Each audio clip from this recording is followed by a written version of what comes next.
যে কামৰ স্পীড আমাৰ বেছি বঢ়াব লাগিব যি দায়িত্ব মাননীয় মুখ্যমন্ত্ৰী ডাঙৰীয়া আমাৰ ওপৰত ন্যস্ত কৰিব সেই দায়িত্ব যাতে আমি সঠিকভাৱে পালন কৰিম তীব্ৰ গতিত কাম কৰিব পাৰোঁ আৰু মুখ্যমন্ত্ৰী কামৰ এটা স্পীড আছে বেলেগ মুখ্যমন্ত্ৰীৰ নিচিনা তেওঁ নহয় এটা কামৰ স্পীডত তেওঁ কাম কৰি থাকে সেইকাৰণে মা কামাখ্যাকো আমি মা কামাখ্যাৰ ওচৰত আমি প্ৰাৰ্থনা কৰিছোঁ আশীৰ্বাদ বিচাৰিছোঁ যে মুখ্যমন্ত্ৰীৰ গতিৰ লগত মিলি আমি এই অহা 15 মাহ যাতে ৰাইজৰ সেৱা কৰিব 26ৰ নিৰ্বাচন আহি আছে গতিকে বিৰোধী একলগ হ'ম বুলি কৈছে 26ৰ নিৰ্বাচনৰ লক্ষ্যৰে কি ৰণনীতি হ'ব এতিয়া 26ৰ বিৰোধী এক হ'ব 21 বিৰোধী এক হৈছিল কিন্তু 16ৰ পৰা 21 আমি আসন বেছি পাইছোঁ এইবছৰ লোকসভা নিৰ্বাচনত বিৰোধী এক হৈছিল কিন্তু তথাপি আমি 94 এছেম্বলি কনষ্টিটিউয়েন্সিত ভাৰতীয় জনতা পাৰ্টি লিড দিছে মই বিশ্বাস মোৰ কনফিডেন্ট যে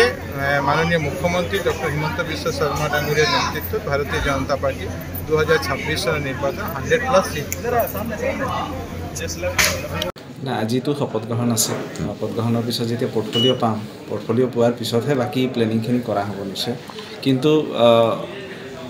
মাননীয় মুখ্যমন্ত্ৰী ডক্টৰ হিমন্ত বিশ্ব শৰ্মা ডাঙৰীয়াৰ নেতৃত্বত যিখন চৰকাৰ চলি আছে সেই চৰকাৰখনে অতি দক্ষতাৰে অসমৰ জনগণৰ সেৱাৰ কাৰণে কাম কৰি আছে আৰু তেখেতৰ ডাইনামিক লিডাৰশ্বিপত বিধায়ক হোৱাটো এটা বহুত ডাঙৰ সৌভাগ্যৰ কথা গতিকে তেখেতৰ মন্ত্ৰীসভাত জেগা পোৱাটো তাতকৈ বেছি সৌভাগ্যৰ কথা আৰু তেখেত যিটো গতিত আৰু যেনেদৰে অসমখনক আগুৱাই লৈ যাবলৈ কাম কৰি আছে মই ভাবোঁ আমি সকলোৱে মিলিহে তেনেকুৱাকৈ তেখেতক সহযোগ কৰিব লাগিব যাতে তেওঁ যিটো সপোন দেখিছে অসমখনক দেশৰ ভিতৰতে অন্যতম সৰ্বশ্ৰেষ্ঠ ৰাজ্য বনোৱাৰ যি সপোন দেখিছে সেই সপোনৰ দিশত আমি কাম কৰি যাবলৈ অগ্ৰসৰ হওঁ প্ৰশান্ত এতিয়া তেওঁ কি কৈছে মইতো বহুত বেছি তেওঁৰ বাইকটো দেখা নাই মই গতিকে তেওঁৰ বাইকৰ বিষয়ে মই নাজানো কিন্তু মই এটা কথা ক'ম যে আমি ভাৰতীয় জনতা পাৰ্টিৰ কাৰ্যকৰ্তা আৰু ভাৰতীয় জনতা পাৰ্টিৰ কাৰ্যকৰ্তাসকল সদায় মানসিকভাৱে এটা কথাৰ কাৰণে প্ৰস্তুত থাকে সেইটো হ'ল দলে যেতিয়া যি দায়িত্ব দিব